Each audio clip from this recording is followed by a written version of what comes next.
Bienvenidos a Comprensión de los Tiempos Actuales. Hoy tenemos con nosotros un invitado muy especial para mí. Él es compañero mío de estudios doctorales y él es el pastor John Álvarez. Lo he invitado, es un muy buen estudiante y muy buen maestro también, podría decir. Entonces, lo vamos a tener aquí. Y el tema que vamos a estar tocando estas 3 sesiones es la iglesia frente a la deconstrucción cultural. Es un tema muy actual y necesitamos ser entendidos en los tiempos. Entonces, por eso mismo lo hemos invitado. Pero antes de darle lugar, se los quiero presentar. Él es colombiano de Medellín, radicado en Los Ángeles, California, desde el 2018. También es pastor ordenado de las Asambleas de Dios en el Southern Pacific District desde el 2020.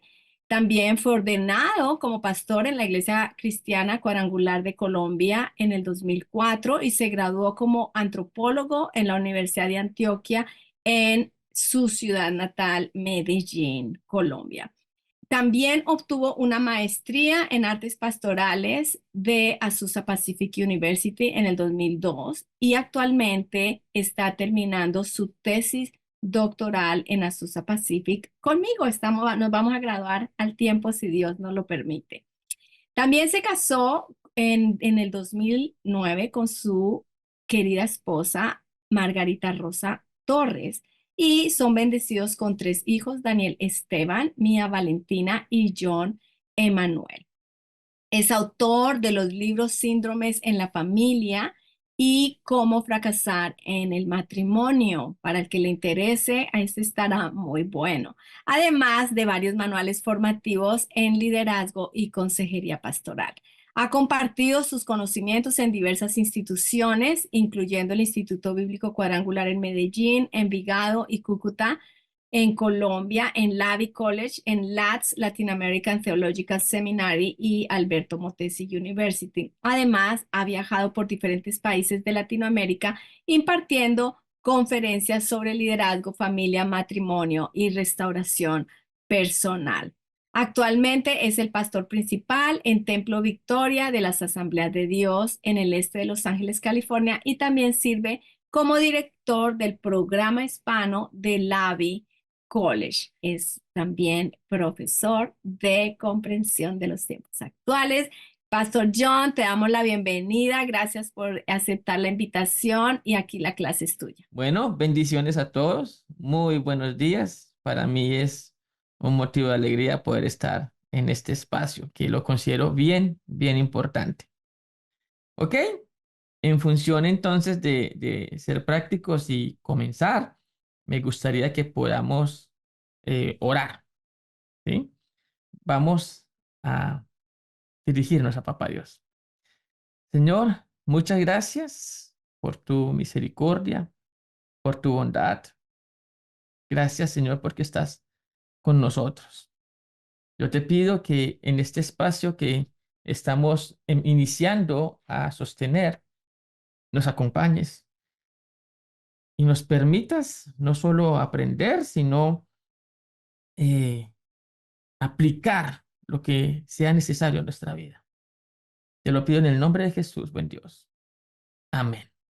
Ok, nuestro seminario se llama La Iglesia frente a la deconstrucción de la cultura. Y yo creo que un punto de partida clave para que estas 3 semanas tengan un efecto de comprensión es que podamos definir estos términos que estamos abordando en el título, ¿sí? Para el caso son 3 palabras que son relevantes: iglesia, deconstrucción y cultura.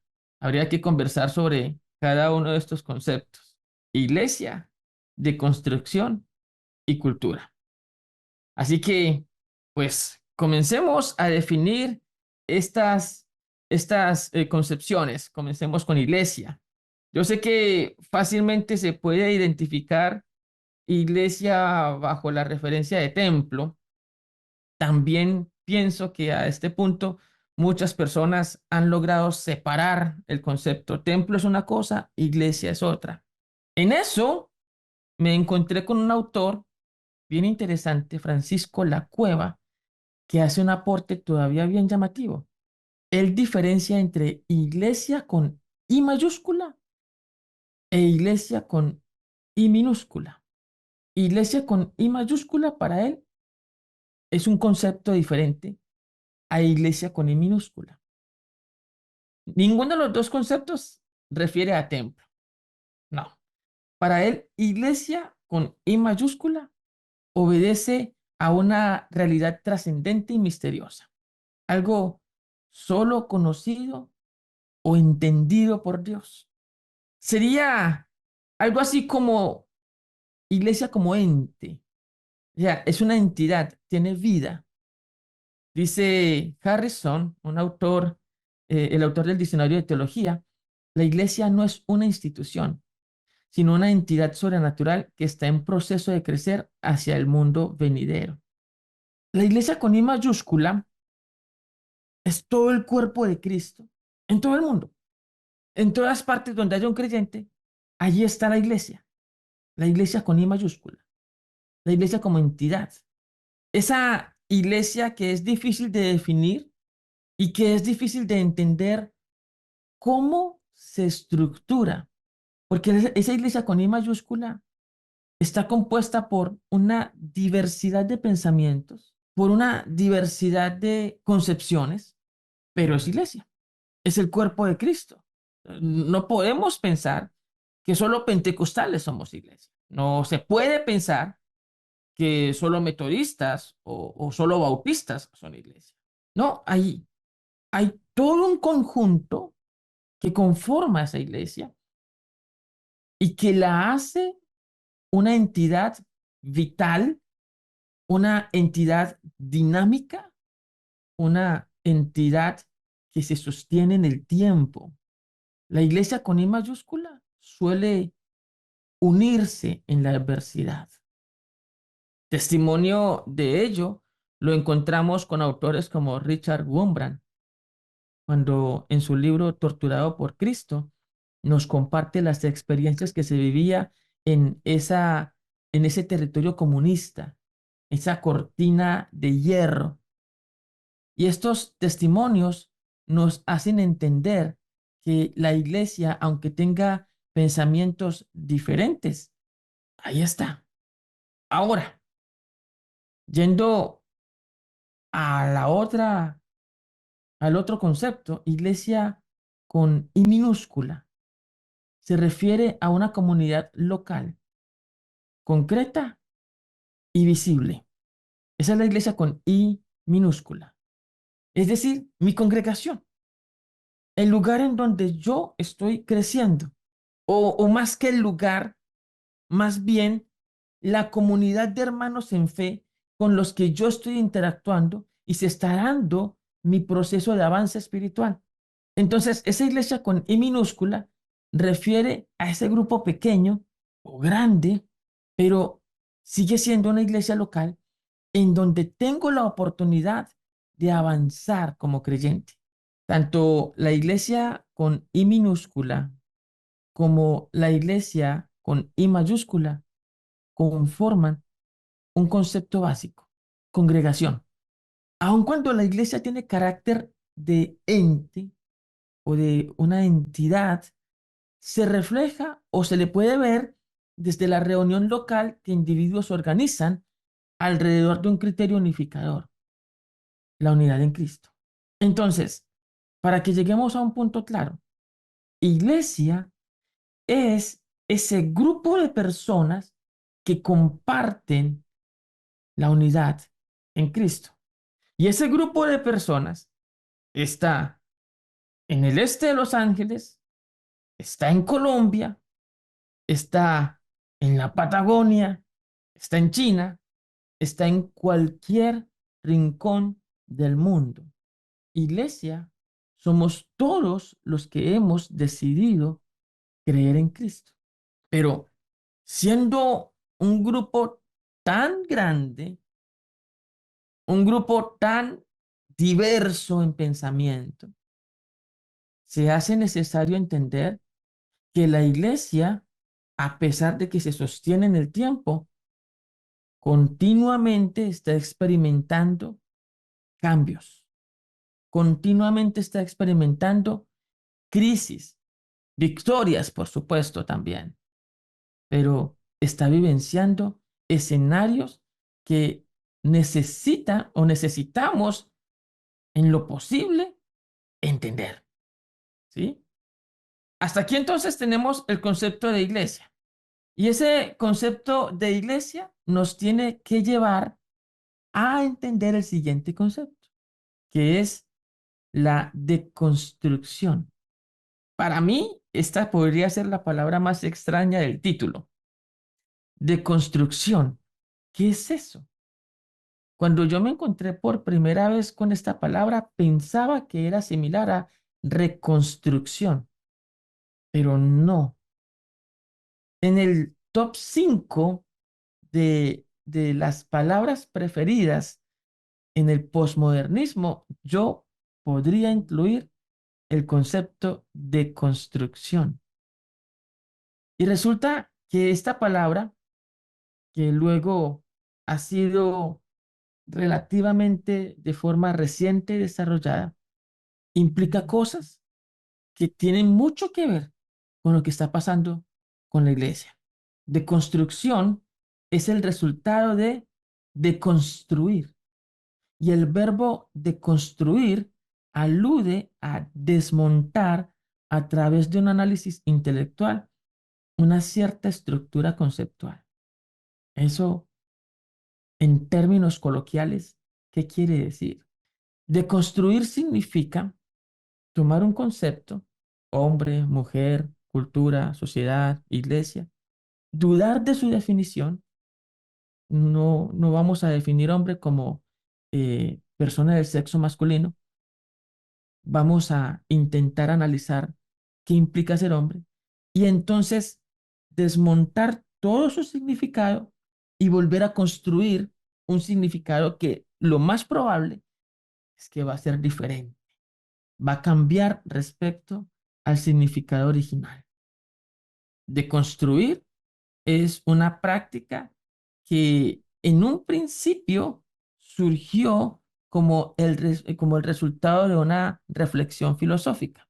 Este concepto lo desarrolló un autor, Jacques Derrida, que era francés por adopción, y él decía sobre este criterio a la necesidad de desmantelar o desmontar los conceptos para volverlos a armar.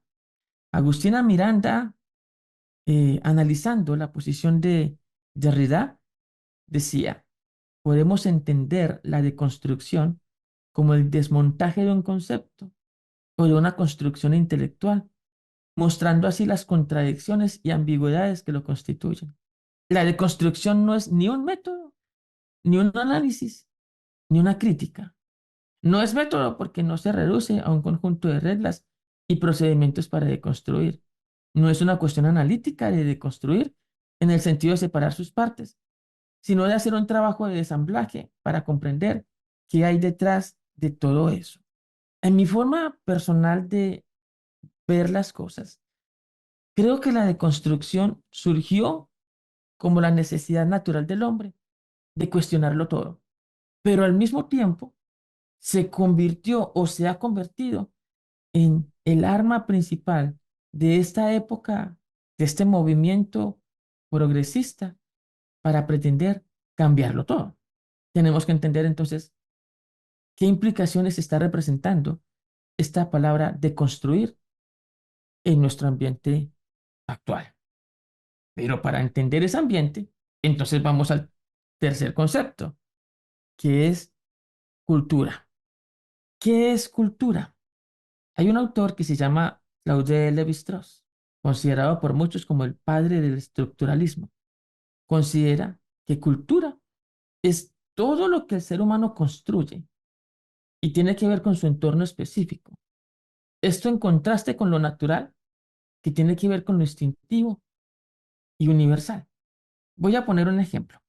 Levi-Strauss, en su libro Estructuras Elementales del Parentesco, ilustra la diferencia entre naturaleza y cultura de la siguiente manera. Lo pone bajo el lente de la ley del incesto. Sabemos qué es el incesto, ¿no? El acto de tener intimidad con familiares o con parientes. Levi-Strauss dice que el incesto ilustra perfectamente lo que es naturaleza y lo que es cultura. Dice, es naturaleza en el sentido, o es natural, perdón, en el sentido de que el incesto en todas partes del mundo está mal. En todas partes, en todo escenario, el incesto está mal. En ese sentido, es un concepto natural. Luego dice, pero también es cultural, porque dependiendo algunas partes del mundo, se construyen normas que definen qué es incesto. Entonces él dice, hay culturas en donde la familia no se entiende como la entendemos nosotros. Es decir, para mí existe papá y mamá y la familia de papá es mi familia y la familia de mamá es mi familia. Pero hay culturas en donde la familia de papá no es mi familia y la familia de mamá sí es mi familia. Viceversa también aplica. Así que en estas culturas, si yo me involucro con una persona que es de la familia de mi papá, ellos no son mi familia, por tanto, no estoy cometiendo incesto.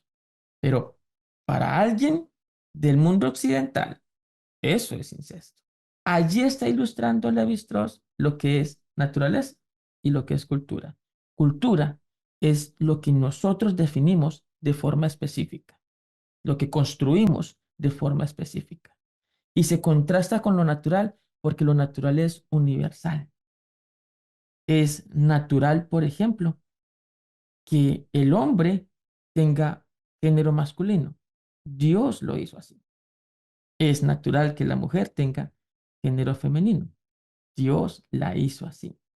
Es cultural cuando se pretende cambiar este principio. Son conceptos que refieren a la cultura, no refieren a la naturaleza. Tenga muy en cuenta esta diferencia porque seguramente se presta para entender lo que está sucediendo en nuestros contextos actuales. Entonces, volvamos. Cultura es particular, lo que el hombre ha creado. Alguien, por ejemplo, vive en Medellín, Antioquia, mi tierra. Bien, ahí se vive la cultura paisa. Es muy particular de una región en Colombia. Otra persona vive acá, en Estados Unidos, en San Antonio, Texas. Nuestra querida María Inés. Allí se vive una cultura completamente distinta a lo que se construye en California, ¿sí? La cultura hace referencia a lo particular que el hombre construye. Así que si es lo particular, tenemos que tener, perdón, debemos tener conciencia que está sujeto a cambios. Está sujeto a que con el paso del tiempo se modifiquen cosas. Eso siempre ha sucedido. El problema es cómo se gestan esos cambios. Y es lo que vamos a intentar abordar en el transcurso de estas jornadas, porque muchos de esos cambios están alterando la percepción que la iglesia debe tener sobre su propia misión. Están alterando incluso el ejercicio que misioneros deberían conservar. Y debemos abrir nuestros ojos. Entonces vamos a hacer un pequeño repaso antes de avanzar al siguiente tema. Hemos visto tres conceptos. Iglesia. Iglesia tiene que ver con todo creyente en cualquier rincón del mundo y también con ese grupo de creyentes que se está reuniendo en un lugar específico. Cuerpo de Cristo es todo grupo de personas que está vinculado en la unidad de aceptar a Jesús como Salvador, como Redentor. Ese es el cuerpo de Cristo. Que si hay diferencias en ese cuerpo de Cristo, claro que las hay. Y no podemos pretender eliminar esas diferencias. Son propias de lo que representa ser iglesia. Una de las metáforas que más me gusta que identifica a la iglesia es cuando la Biblia, cuando Pedro nos dice que somos piedras vivas. Las piedras, muy en contraste respecto a los ladrillos, no son iguales una de otra. Los ladrillos sí. Los ladrillos son uniformes, las piedras no. Y la iglesia está constituida por piedras vivas. Siempre va a tener en su interior diferentes formas de pensamiento, pero siempre está unificada desde su interior y hacia afuera por su convicción en Cristo. Eso es la iglesia. Así que la iglesia, para poder sostenerse en el tiempo, ha sufrido, ha vivido, ha experimentado cambios y los seguirá experimentando. Luego, el segundo concepto que vimos fue deconstrucción. Deconstrucción implica tomar una idea, desarmarla y volverla a armar. Lo más probable, de manera diferente a cómo se armó o a cómo estaba armada al principio. Deconstrucción es un concepto que, si lo entendemos bien, puede ayudarnos. Si no lo entendemos bien, puede marcar muchos escenarios de crisis en nuestros contextos de iglesia. Y pues la iglesia se mueve en medio de la cultura. Cultura es todo lo específico que construimos como seres humanos, en contraste de lo natural, que es todo lo universal. Para ser un poco más amplio en la idea de lo universal y aclarando que es mi pensamiento personal, entiendo lo natural como lo establecido por Dios. Lo que Dios establece es universal. Lo que el hombre establece es cultural, es particular. Lo que Dios establece es principio. Lo que el hombre establece es modelo. Lo que Dios establece trasciende. Lo que el hombre establece cambia, muta, puede variar. Y la iglesia está involucrada tanto con ese componente de la unidad en Cristo, lo cual es trascendente y nunca va a cambiar, como con su vínculo hacia la comunidad, hacia la humanidad, lo cual implica la faceta cultural que cambia, que transita, que evoluciona.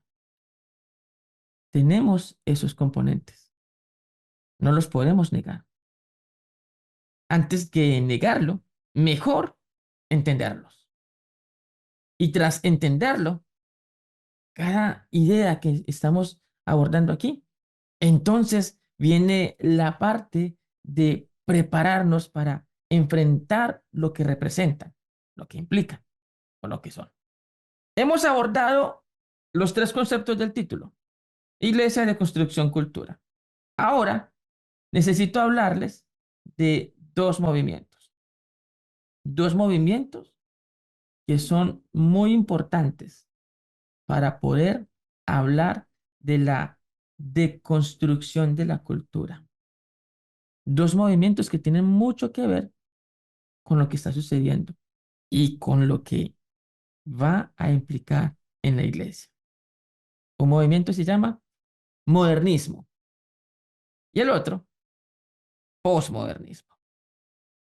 No creo que sea relevante tomar movimientos anteriores al modernismo, porque de hecho, para lo que estamos necesitando en este momento, estamos retrocediendo aproximadamente 3 siglos. ¿Qué es el modernismo? ¿Qué representa el modernismo? Antes de eso, les voy a invitar a hacer una, una dinámica, ¿sí? Espero que me estén escuchando y que la vayan a hacer conmigo. Entonces, pónganme pues atención. Vamos a hacer una dinámica. Por favor, piensen un número. En lo posible, que sea un número pequeño, no sé, no piense algo demasiado grande. ¿Sí? Piense un número, por favor. Si ya lo tiene, perfecto. Acompáñame con este ejercicio. A ese número, yo le voy a invitar a que usted le sume 10. Súmele 10 a ese número. ¿Sí? Luego, le voy a invitar a que le sume 20. ¿Vamos bien? Ok.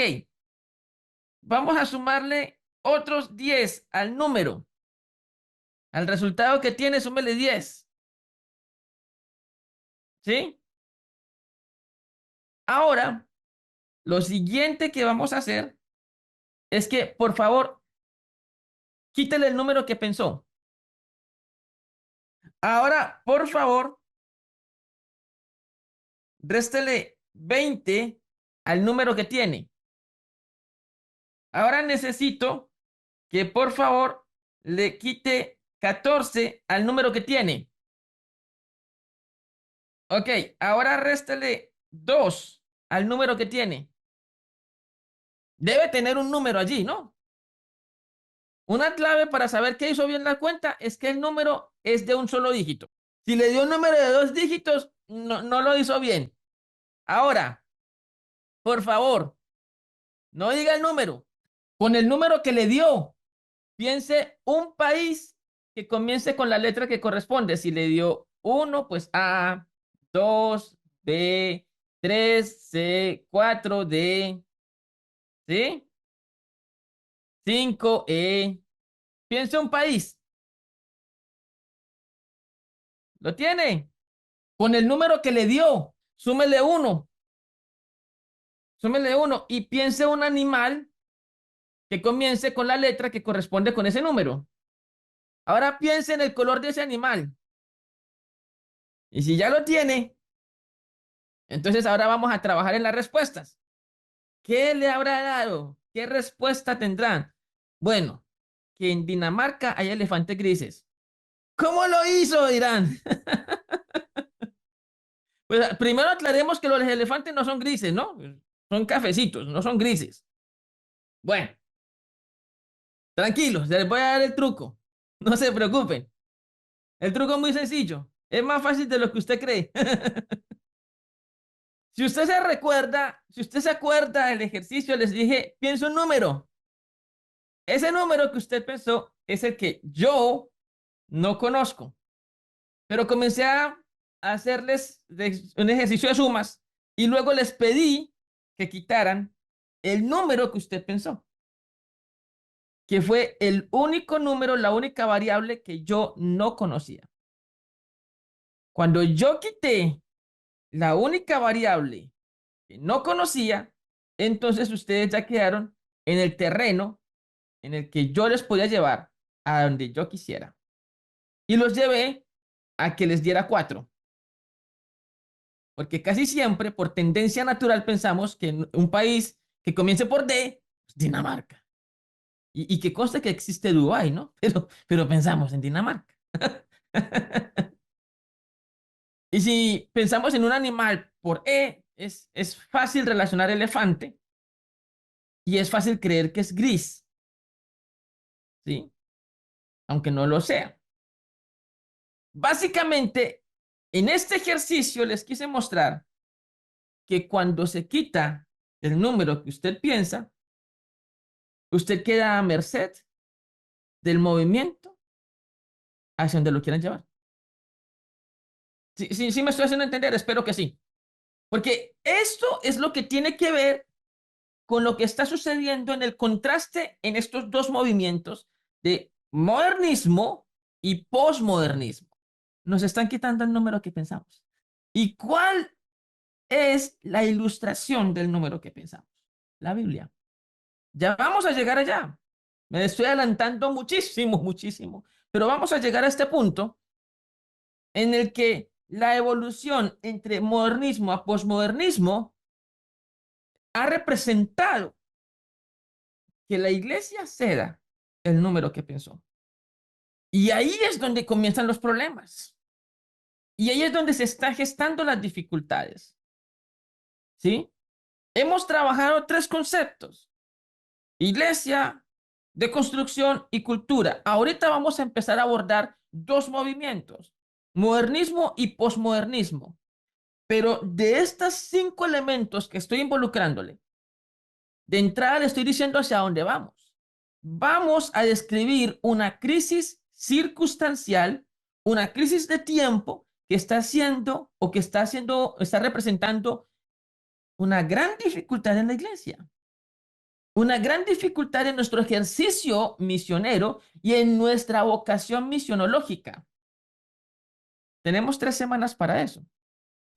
Nos vamos con la definición de modernismo. ¿Qué es modernismo? Es un movimiento filosófico. Partamos por allí. Es una forma de pensamiento, una tendencia. Y esa tendencia se convierte en algo resaltable porque logra llegar a muchas esferas del mundo. El modernismo como tendencia de pensamiento surge en la época de la revolución industrial, un poco antes. Pero entonces, ¿qué lo caracteriza? Vamos a mirar algunos elementos que caracterizan el modernismo. Primero, el predominio de la razón. En el modernismo, el hombre decidió darle prioridad, relevancia, mayor importancia a sus razonamientos. La época anterior al modernismo estaba caracterizada por la fe. El problema es que la iglesia como institución, la iglesia como ente político, construyó una cantidad de abusos que representó en muchos el deseo de rebelarse a las estructuras eclesiales. Recuerde que desde el año 325 la iglesia llega a convertirse en el estandarte de un imperio. Durante 1500 años, la iglesia está en función de imponer lo que quiere imponer y de abusar como quiere abusar. Entonces, se volca hacia la noción de buscar algo en que creer. Y por supuesto lo encontró la ciencia. Ahí entonces llega esa idea de que se pueden encontrar respuestas. Así que durante la época del modernismo, el hombre creyó casi ciegamente en la ciencia, pretendiendo que la ciencia tenía respuestas. Yo tenía un profesor en la universidad mientras adelantaba mis estudios de antropología que decía: la ciencia nació cuando a Dios se le acabaron las respuestas. Un poco arrogante la posición de mi querido profesor, sin embargo, refleja en mucho lo que es el pensamiento de quienes adelantaron el movimiento modernista. Había una especie de desencanto a mi forma de pensar no respecto a Dios. Su desencanto era respecto a la iglesia. A todas estas, cuando usted lee a Friedrich Nietzsche, el famoso filósofo alemán que dijo: Dios está muerto, el hombre le mató, cuando usted lee estas posturas, modernistas, por cierto, en el trasfondo, Nietzsche no está criticando a Dios. Nos quedamos siempre con el enunciado, pero en el trasfondo de esta crítica, su ácido comentario va dirigido es a la iglesia. Nietzsche reflexiona, no puede ser posible que los servidores de Dios, los representantes de Dios, sean tan corruptos y no pase nada. La crítica de Nietzsche va hacia la iglesia, en particular la iglesia de la época, pero igual la iglesia.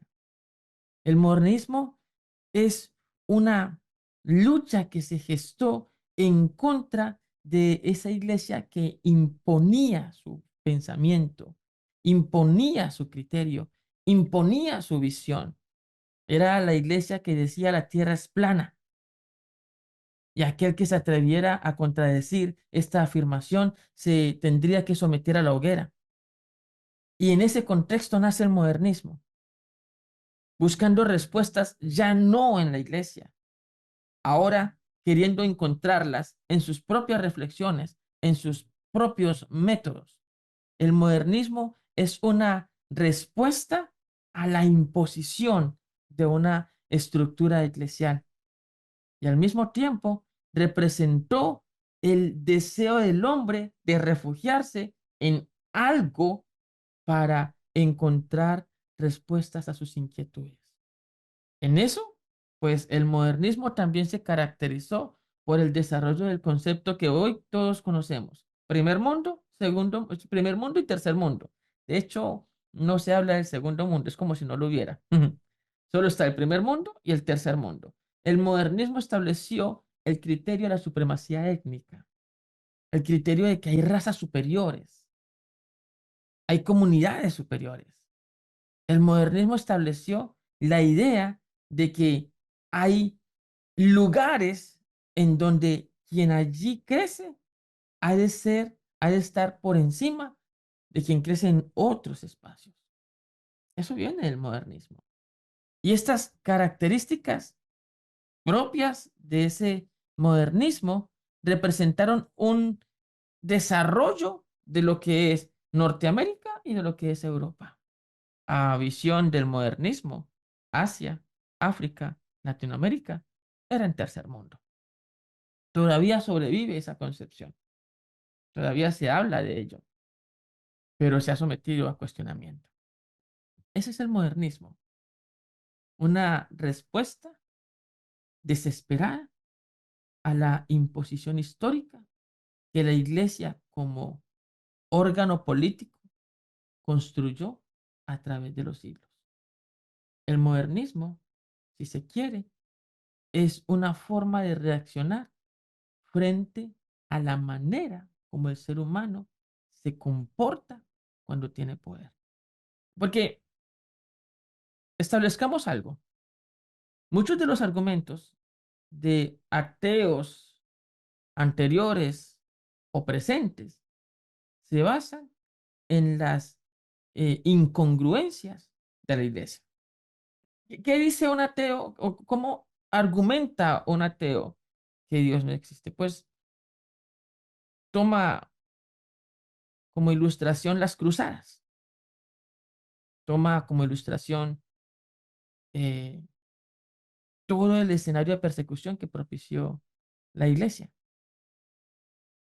toma como ilustración las guerras religiosas que han existido, que existen y que eventualmente se seguirán dando. Y entonces un ateo dice, ¿cómo es posible que exista Dios si esta persona hace tal cosa? Si estos líderes religiosos hacen tal cosa. Pero vamos a clarificar algo. Aquí, en cada escenario que se construye en donde la iglesia se ha equivocado, se está equivocando el individuo movido por una tendencia. El ser humano, por tendencia, busca poder y defender lo suyo. Me explico. Se quiere cuestionar que en países como Irlanda existió durante mucho tiempo, todavía un poco, una gran confrontación entre católicos y protestantes. Y entonces el católico no acepta al protestante y el protestante no acepta al católico y se confrontan y se enfrentan y se agreden y se dañan. La pregunta es, ¿eso no sucede también entre el demócrata y el republicano? Eso no sucede también entre el que tiene pensamiento de izquierda y el que tiene pensamiento de derecha. En nuestros países tan amantes del fútbol, eso no sucede entre el hincha del Boca Juniors y el hincha del River Plate. Es que defender lo que yo tengo al punto de despreciar al que piensa distinto a mí no es una característica de la religión, es una característica del ser humano. Sin embargo, muy a pesar de esto, se ha tomado que es la iglesia la responsable de esos comportamientos. Y por eso surge el modernismo como una respuesta frente a esos comportamientos. Ante esto, durante 3 siglos aproximadamente, el hombre se refugió en la ciencia. El problema es que la ciencia no trajo todas las respuestas que necesitaba. Vamos a parar aquí porque necesitamos tema para la próxima semana. Wow, muchísimas gracias. Excelente, excelente introducción a este tema. Realmente lo has hecho magníficamente. Te felicito y gracias por compartir tus conocimientos y la forma como tú lo entiendes para que también muchos podamos entender y digerir todas estas palabras y conocer estos personajes que son tan importantes en la historia y no nos quedemos como quién es qué y cómo se come, ¿no? Realmente muy, muy bien, gracias. Y en cuanto a a lo que tú hablas, es muy interesante. Yo haciendo mi tesis he encontrado mucha información y habla de la aldea global. Y se hablan conceptos como aldea global, se hablan conceptos como la hospitalidad. Necesitamos aprender a ser hospitalarios. Y si no lo somos, entonces ya hay un problema. Y cuando se refiere a la hospitalidad, ellos están hablando que el único problema de poder lograr esta comunión con todos es la iglesia, porque es muy rígida en sus convicciones, por lo tanto necesitan deconstruir sus creencias y necesitan reeducarse y reinterpretar la palabra de Dios, que me hace referencia al ejercicio que hicimos en clase, ¿no? Entonces, son tiempos reales, es lo que estamos viviendo y yo creo que son cosas que nos van a ayudar a pensar, ¿no? Y saber cómo vamos a navegar estos tiempos. César Phillips tiene un comentario que A vale la ver, tú pena. léelo. Dice, entonces la iglesia es la que ha provocado los diferentes ambientes que vivimos en la sociedad. Eh, lo último que alcancé a decir es que se ha responsabilizado a la iglesia y se pretende que es la iglesia, pero planteé que el tema no viene de la iglesia en sí mismo, es el individuo, somos nosotros. Es como si ahorita se pretenda establecer que los culpables de todos nuestros conflictos políticos son los de izquierda o los de derecha. Somos nosotros los individuos. Pero sí se ha querido y se ha pretendido depositar sobre la iglesia responsabilidades de acciones. Entonces, no fue la iglesia la que generó la Inquisición, fueron líderes religiosos, fueron personas que en su celo propiciaron esta persecución. La iglesia no, ¿sí? Como en la época de Pablo. Pablo perseguía a la iglesia, ¿sí? Pero no es que todos los israelitas quisieran perseguir, todos los judíos quisieran perseguir a la iglesia. Eran un grupo de personas, como en la época en que Roma perseguía a la iglesia. No todos los romanos perseguían a la iglesia. El emperador sacó sus políticas. Entonces, aunque se pretende acusar a la iglesia como cuerpo de Cristo, en realidad esto va más hacia el individuo o los individuos que conforman sus órganos rectores en alguna época histórica. Aquí hay una pregunta, si la iglesia, cuando te refieres a la iglesia, ¿te refieres solo al cristianismo o está involucrada la iglesia católica? Sí, incluye todo lo que represente la unidad de quien cree en Cristo. A ver, vamos a intentar identificar algo. Católico significa universal. En algún momento la iglesia de Cristo alcanzó esa condición de universal y por eso se le asumió como la palabra católico, ¿sí? Ahora, cada vez que surgieron divergencias profundas respecto a la doctrina de la iglesia en esa época, en una época particular, entonces se ramificaba la iglesia. Surge el protestantismo, por ejemplo. Y el protestantismo, que surge de la iglesia tradicional, también era iglesia. Interesante es que cuando el protestantismo surgió, los líderes de la iglesia católica les pretendieron como que ellos no son iglesia. Y luego los protestantes asumieron como que los de la iglesia católica no son iglesia. Pero al final, todo lo que estaba ocurriendo es que no hemos entendido esas divergencias de pensamiento. En mi criterio muy, muy, muy personal, yo creo que el único que puede establecer eh, quién es trigo y quién es cizaña es Dios. Muy bien, yo creo que por ahora dejamos y cuéntanos qué vamos a ver la próxima sesión. Vamos a entrar a hablar acerca del posmodernismo y qué efectos ha tenido el contraste entre ese modernismo y ese posmodernismo en la iglesia. ¿A dónde nos ha llevado? ¿Y qué tenemos que reflexionar respecto a eso? La próxima semana vamos a mencionar algunos conceptos muy raros como anomia, como heteronomía, palabras extrañísimas, pero les prometo que vamos a trabajar para explicarlas bien. Excelente, Pastor John, muchísimas gracias. Dios te bendiga y gracias a todos los que pueden estar viendo esto. Realmente esto es para ustedes, es un banquete que Dios nos ha permitido preparar para que cada uno aprenda, para que cada uno se eduque, para que cada uno y en sus iglesias podamos ser entendidos de los tiempos en los que vivimos y tener doctrina, Biblia y tener claridad, necesitamos ser entendidos. Entonces, gracias. También les recuerdo, comparta estas enseñanzas, compártalas a otras personas, propaguemos la palabra de Dios por estos medios. Póngale un me gusta, póngale comentarios en YouTube. Eso nos ayuda a que estas clases queden arriba cuando las personas busquen, van a encontrarlo fácilmente en lugar de que encuentren a otros. ¿Por qué hacemos esto? ¿Por qué pedimos esto? ¿Porque nos interesa que nosotros estemos arriba? Sí, pero por nosotros no, para que otros lo vean, para que seamos los primeros en ser vistos.